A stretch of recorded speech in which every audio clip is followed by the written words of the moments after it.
নমস্কার, castle of স্টোরিজে সকল শ্রোতা বন্ধুদের আরও একবার স্বাগত জানাই।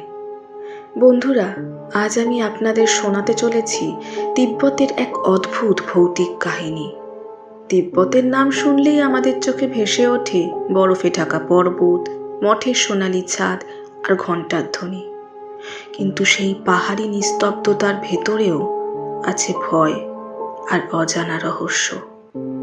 আমাদের আজকের গল্প নীরব সন্ন্যাসিনীর আত্মা। শুনতে থাকুন আমাদের আজকের কাহিনী।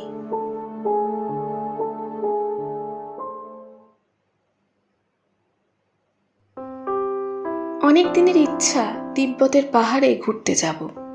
এবারের শীতের ছুটিতে সেই ইচ্ছা পূর্ণও হয়ে গেল। সদল বলে চলে এলাম তিব্বতে ঘুরতে। আহ, কি সুন্দর জায়গা, ঠিক যেন স্বর্গ। বরফে ঢাকা উঁচু উঁচু পাহাড়, বৌদ্ধ মঠ, বাজার, বেশ অনেক কিছুই ঘুরে দেখা হয়ে গেছে। একদিন বিকেলে সবাই যখন একটি ছোট্ট চায়ের দোকানে আড্ডা বসিয়েছে, তখন আমি ভাবলাম বসে বসে সময় নষ্ট না করে একটু হেঁটে আসি। আশেপাশে পাহাড়ের সৌন্দর্য তবে আরও ভালোভাবে উপভোগ করা যাবে। কিছু দূর হাঁটার পর পাহাড়ের আরেকটু ওপরে একটি মঠ চোখে পড়ল। দূর থেকে দেখে মনে হচ্ছিল মঠটি বেশ প্রাচীন। কৌতূহলবশত সেটি ভালো করে দেখবার জন্য সেদিকে এগিয়ে গেলাম। কয়েক পা হাঁটার পর এক বৃদ্ধার গলার শব্দে আমি চমকে দাঁড়িয়ে পড়লাম। ঘুরতে এসেছেন বুঝি? হ্যাঁ, আজ্ঞে হ্যাঁ। একা? না না, অনেকে এসেছে। তারা ওই নিচের চায়ের দোকানটিতে বসে আছে। তবে আপনি এখানে একা? তেমন কিছু না, ভাবলাম বিকেলের এই পড়ন্ত আলোতে পাহাড়ের সৌন্দর্যটা আর একটু ভালোভাবে উপভোগ করি। আচ্ছা, তা বেশ। তবে অন্ধকার হওয়ার আগে নেমে আসবেন। আর হ্যাঁ, ওই দূরের মঠের দিকে এখন যাবেন না। দেখার হলে না হয় কাল সকালের দিকে এসে দেখে যাবেন। কেন বলুন তো? এই পাহাড়ি নিস্তব্ধতার ভেতরে অনেক ভয় ও রহস্য লুকিয়ে আছে। তা সেই রহস্য কি ওই মঠে লুকিয়ে আছে? আপনি বিশ্বাস নাই করতে পারেন, তবে সত্যি এই মঠে নীরব সন্ন্যাসিনীর অতৃপ্ত আত্মা আছে। তার প্রমাণ অনেকেই পেয়েছে। কিছুক্ষণ থেমে বৃদ্ধা আবার বলতে শুরু করলেন। শতাব্দী প্রাচীন তিব্বতের এই সামোয়ে মঠ, বলা হয় এটি তিব্বতে প্রথম বৌদ্ধ মঠ। তার চারপাশের পাহাড় বরাবরই রহস্যে ঘেরা। এই মঠের পাশেই ছিল এক ছোট্ট আশ্রম, যেখানে থাকতেন কিছু সন্ন্যাসিনী। তাদের মধ্যেই এক সন্ন্যাসিনী ছিলেন যিনি অত্যন্ত ধ্যাননিষ্ঠা এবং অদ্ভুত ক্ষমতার অধিকারিণী ছিলেন। গ্রামের মানুষেরা নিজেদের বিভিন্ন বিপদে আপদে তার কাছে যেতেন। সকলে তাকে খুব সম্মান করতেন, আবার ভয়ও পেতেন। এক শীতের রাতে হঠাৎ তার মৃত্যু হয়। বাইরে তখন প্রবল তুষার ঝড় চলছিল। চারপাশে সাদা বরফে ঢেকে গিয়েছিল। সেই প্রবল তুষারপাতের কারণে আশেপাশের কোনো কিছু স্পষ্টভাবে দেখাও যাচ্ছিল না। চতুর্দিকের পাহাড় থেকে প্রতিধ্বনিত হচ্ছিল ভয়ঙ্কর বাতাসের গর্জন। সেই রাতেই আশ্রমের সন্ন্যাসিনীরা আর কিছু গ্রামবাসী তার মরদেহ নিয়ে বেরিয়ে পড়ে। তিব্বতের বহু প্রচলিত প্রথা ঝাঁতর, যেখানে মৃতদেহকে কোনো উঁচু পাহাড়ের চূড়ায় খোলা আকাশের নিচে রেখে আসা হয়, যাতে দেহ প্রকৃতিতে মিশে যায়। কিন্তু সে রাতে প্রবল তুষারপাতের কারণে কোনো আচার না করেই দ্রুত দেহটিকে পাহাড়ের এক নির্জন স্থানে পাথরের নিচে রেখে দেওয়া হয়েছিল।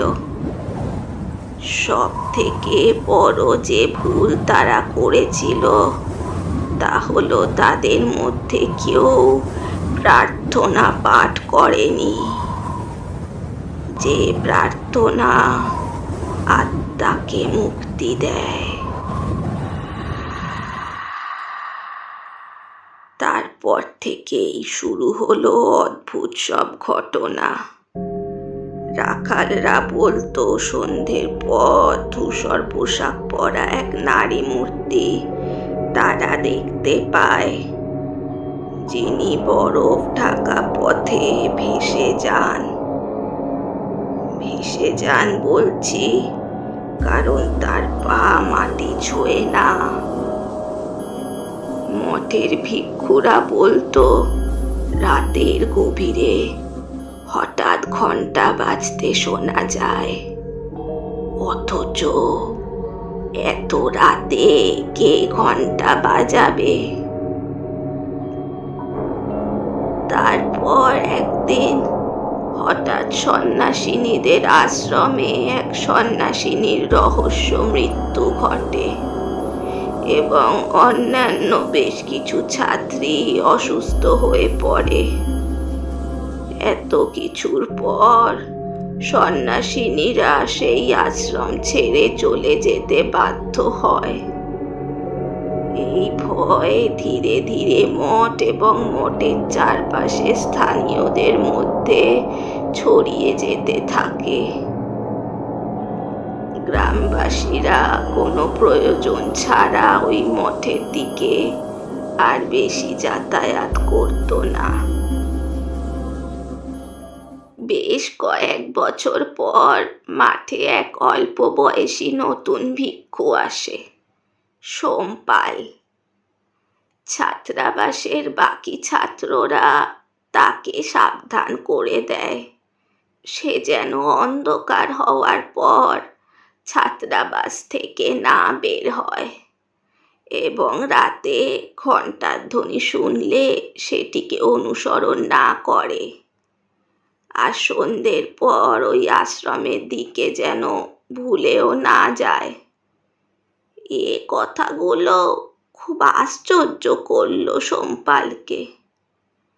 একদিন সে আচার্যকে জিজ্ঞেস করলো, আচার্য মশাই, ওই আশ্রমের দিকে যাওয়া বারণ কেন? ও এক অভিশপ্ত স্থান। ও স্থানে ভুলেও কখনো যাবে না, বিশেষ করে সন্ধে নামার পর। সে স্থান অভিশপ্ত কেন? ও স্থানে এক অতৃপ্ত আত্মা বাস করে সোমপাল। অতৃপ্ত আত্মা? হ্যাঁ, নীরব সন্ন্যাসিনীর আত্মা। যাই হোক, তুমি এখন তোমার কক্ষে যাও, সন্ধে প্রায় হয়ে এসেছে। রাত তখন বেশ গভীর। ছাত্রাবাসের সকল ছাত্র তখন ঘুমিয়ে পড়েছে। ঠিক এমন সময় হঠাৎ সোমপালের কানে ভেসে এলো ঘণ্টার শব্দ। কিন্তু এত রাতে কে ঘণ্টা বাজাবে মঠে? সে একবার ভাবলো উঠে দেখে আসবার কথা, কিন্তু মঠের ছাত্ররা তাকে আগেই সাবধান করেছিল রাতে ঘণ্টার ধ্বনিকে অনুসরণ না করতে। সোমপাল তখন দুহাতে কান চেপে ধরে শুয়ে রইল।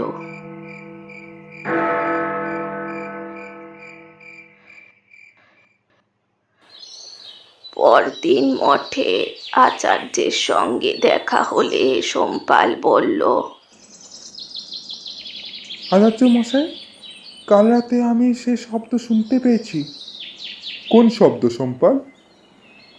ঘন্টার শব্দ।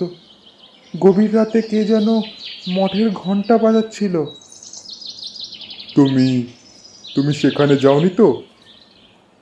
না আচার্য মশাই, তবে এত রাতে কে অমনভাবে ঘন্টা বাজায়? আচার্য এ কথার কোনো উত্তর না দিয়েই সেখান থেকে প্রস্থান করল। এইদিকে এই বিষয়ে সোমপালের কৌতূহল দিন দিন বেড়েই চলল। একদিন সে ঠিক করল সন্ধ্যের পর সে ওই আশ্রমে যাবে, তবে সে মন্ত্রোচ্চারণ করবে যাতে কোনো অশুভ শক্তি তাকে স্পর্শ না করতে পারে। সেদিন সূর্যাস্তের পর সোমপাল সকলের নজর এড়িয়ে একটি প্রদীপ হাতে মঠ থেকে বেরিয়ে এলো। কিছুক্ষণ আগেই তুষারপাত হয়ে গেছে, রাস্তা বরফে ঢাকা।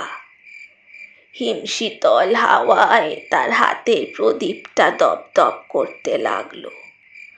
কোনোভাবে সেটিকে সামলে সে ধীরে ধীরে আশ্রমের দিকে এগোতে লাগলো। ওই কিছুটা দূরেই পরিত্যক্ত অন্ধকার আশ্রমটি ভূতের মতো দাঁড়িয়ে আছে। সোমপাল মনে মনে মন্ত্র জপ করতে লাগলো। কয়েক পা এগোলেই সেই আশ্রম। এমন সময় হঠাৎ তার মনে হলো তার ঠিক পেছনে কে এক ছায়া মূর্তি দাঁড়িয়ে আছে। সোমপাল থমকে দাঁড়িয়ে পড়ল, কিন্তু মন্ত্রপাঠ থামালো না। মন্ত্রপাঠ করতে করতেই সে পেছনে ফিরে তাকিয়ে দেখল তার পেছনে কেউ নেই। সে স্বস্তির নিঃশ্বাস ফেলে আবার আশ্রমের দিকে এগিয়ে গেল। কিছু দূর হাঁটার পরেই সে আশ্রমে পৌঁছে গেল। সামনের দরজা ভেঙে পড়েছে। সেই ভাঙা দরজা দিয়ে সে আশ্রমের ভেতর প্রবেশ করল। ভেতরের কক্ষগুলো সবই অন্ধকার। প্রদীপের আলোতে দেখল মেঝেতে পুরু ধুলো স্তর। জায়গায় জায়গায় ছাদ ভেঙে পড়েছে। ভাঙা স্থান থেকে খোলা আকাশ দেখা যাচ্ছে। সোমপাল ঠিক করলো এই রাতটা সে আশ্রমেই কাটিয়ে সবার ভুল ধারণা ভাঙিয়ে দেবে। সে প্রমাণ করে দেবে যে এই আশ্রমে কোনো সন্ন্যাসিনীর অতৃপ্ত আত্মা নেই। সোমপাল তার হাতের প্রদীপটা মাটিতে রেখে তার সামনে বসে মন্ত্রপাঠ করতে লাগলো। এইভাবে বেশ কিছুক্ষণ কেটে গেল। কত রাত হয়েছে তার কোনো জ্ঞান সোমপালের ছিল না।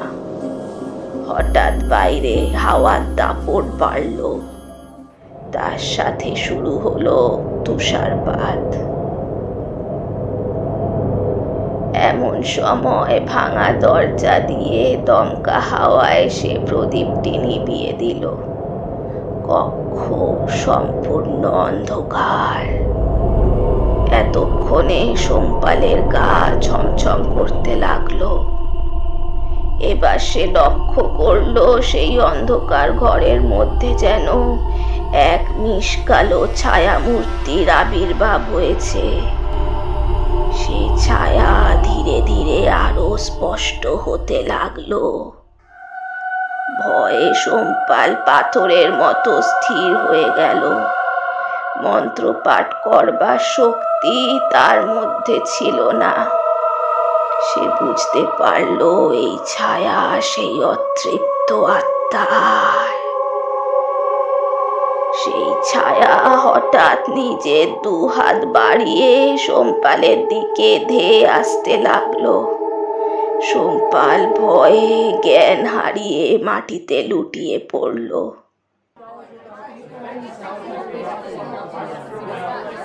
তার যখন জ্ঞান এলো, সে দেখলো সে ছাত্রাবাসে শুয়ে আছে। বাকি ছাত্ররা তাকে ঘিরে রেখেছে। তাদের মধ্যে আচার্যরাও আছে এবং প্রধান আচার্যও উপস্থিত। এখন কেমন বোধ করছো ভিক্ষু সম্পাল? ওটা ওটা কার ছায়ামূর্তি ছিল? ওই আশ্রমে কার ছায়ামূর্তি ছিল? তুমি ওই আশ্রমে কেন গিয়েছিলে সম্পাল? আজ যদি আমরা সঠিক সময় না পৌঁছাতাম, তবে নীরব সন্ন্যাসিনীর অতৃপ্ত আত্মা তোমায় মেরে ফেলতো। আমি এখানে এলাম কি করে আচার্য মশাই? সেই ছায়ামূর্তি যে আমার দিকে ধেয়ে আসছিল। ছাত্ররা শোয়ার সময় শয়ন কক্ষে তোমাকে না দেখতে পেয়ে ছাত্রাবাসে তোমাকে খুঁজতে থাকে। ছাত্রাবাসের কোথাও যখন তোমাকে খুঁজে পাওয়া গেল না, তখন তারা এসে আমাকে সে কথা জানায়। মঠের বাইরে এসে আমরা যখন তোমার খোঁজ করতে থাকি, তখন বরফের ওপর তোমার পায়ের ছাপ দেখে বুঝতে পারি তুমি কোন দিকে গেছো। তখন আমরা বাধ্য হয়ে জোট বেঁধে মন্ত্রপাঠ করতে করতে ওই আশ্রমের দিকে যাই। আশ্রমে পৌঁছে যা দেখলাম, সে দৃশ্য ভোলবার মতো নয়। তোমার অচেতন দেহের দিকে 2 হাত তুলে ধেয়ে যাচ্ছে নীরব সন্ন্যাসিনীর আত্মা। আমাদের মন্ত্রপাঠের শব্দ সইতে না পেরে তোমাকে ওখানেই ফেলে রেখে উধাও হয়ে যায় সে। তারপর ছাত্ররা ধরাধরি করে তোমাকে এখানে নিয়ে আসে। এই ঘটনার আজ বহু বছর কেটে গেছে, তবুও কেউ সন্ধ্যের পর ওই আশ্রমের দিকে একা যাওয়ার সাহস আজও করে না। তা আপনি কখনো দেখেছেন তাকে? না, তবে বহু গ্রামবাসী তাকে দেখেছে। এমন সময় আমার এক বন্ধুর শব্দে পেছন ফিরে তাকালাম। কি রে, তুই এখানে? চল, হোটেলে ফিরবি না? হ্যাঁ চল। এই বলে আমি বৃদ্ধার কাছ থেকে বিদায় নিয়ে নেমে এলাম। তবে বৃদ্ধার বলা গল্পটি আমার মন থেকে আজও মুছে যায়নি। সত্যি কি ওই স্থানে নীরব সন্ন্যাসিনীর অতৃপ্ত আত্মা আজও ঘুরে বেড়ায়?